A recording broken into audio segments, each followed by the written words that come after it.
Qua. Sono troppo bravo, no? Una poesia, ci vuole una poesia. Però è bisogno di stimoli, no? Io quando ti passo e tu mi passi, come cori va fuori fase. Batti, ribatti, mi nesci, mi trasi, tutto mi sconzi, tutto mi sfasi, costi la bruzza, luci cirasi. No,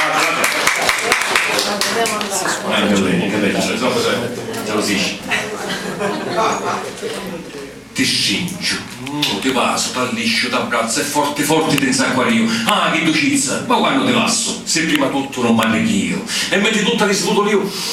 Che bello cielo di svapura, mi viene a sito petito tesio, che danno mancino, a tigna misura.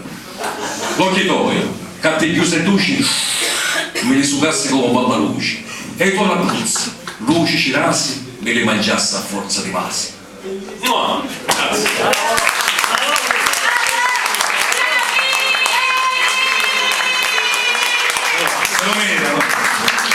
Scusate se mi allisce un pochettino, ecco, tutte queste musiche ci ballano liscio, ma sento un po' spessate. Io infatti ci tegna, infatti ogni mattina mi lavo, mi vesto, mi alluscio, mi liscio, mi lascio, ti sorriso, con sorriso, passo l'uscio senza sguscio e me ne cavo vicino a bascio. A proposito di Tignusi, lo sapete, fra tutti i Tignusi, quello che Tignuso, chi non chiama testa più rossa? C'ha più tigna, no? Comunque, niente Tignusi aveva teste più buone, perché i signori, quando vi ci testi, che dicono erano buoni, ci vese capite. Che schifo, poi ce n'è no. Essere Tignusi e poi procura dei vantaggi, per esempio che i femmine non mi ci arrivo mai, non mi vogliono tenere capire. A proposito di femmine, lo sapete che io sono Tignuso per più parigi? Infatti io sono un tipo molto schietto, anzi schittone.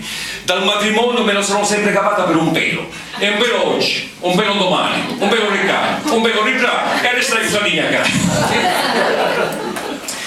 Adesso passiamo a una antica filastrocca siciliana che io ho personalizzato.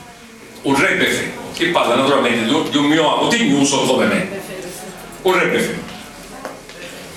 C'era una volta un re befè di Scotta e Minè che aveva una figlia befiglia di Scotta e Miniglia che aveva una cedro befetto di Scotta e Mineggio. Sta cedro befetto di Scotta e Mineggio una volta scappava, befavo, di Scotta e Minao e cancia figlia befiglia di Scotta e Miniglia che pesse la cedro befetto di Scotta e Mineggio. Ma lo trovava un Tignuso befuso di Scotta e Minuso e ci portava un re befè di Scotta e Minè dicendo: ma il re befè di Scotta e Minè io ti rugno la cedro befetto di Scotta e Mineggio, ma tu mata la tua figlia befiglia di Scotta e Miniglia di sposa befusa di Scotta e Minusa. S'arraggiava un re befè di Scotta e Minè e ci disse: l'antignuso befuso di Scotta e Minuso, perciò finacetto befetto di Scotta e Minetto devi stare a me figlia befiglia di Scotta e Miniglia di sposa befusa di Scotta e Minuso. A molte parti mi danno rognoso befuso di Scotta e Minuso, prima che ti ha preso un bacio un culo befuso di Scotta e Minuso. Ma a figlia befiglia di Scotta e Miniglia ci feci io o tignuso befuso di Scotta e Minuso e lo si per forza per marito befito di Scotta e Minito con tutto l'acento befetto di Scotta e Minetto. E così si maritarono, befaro, biscotto e minarono. Grazie.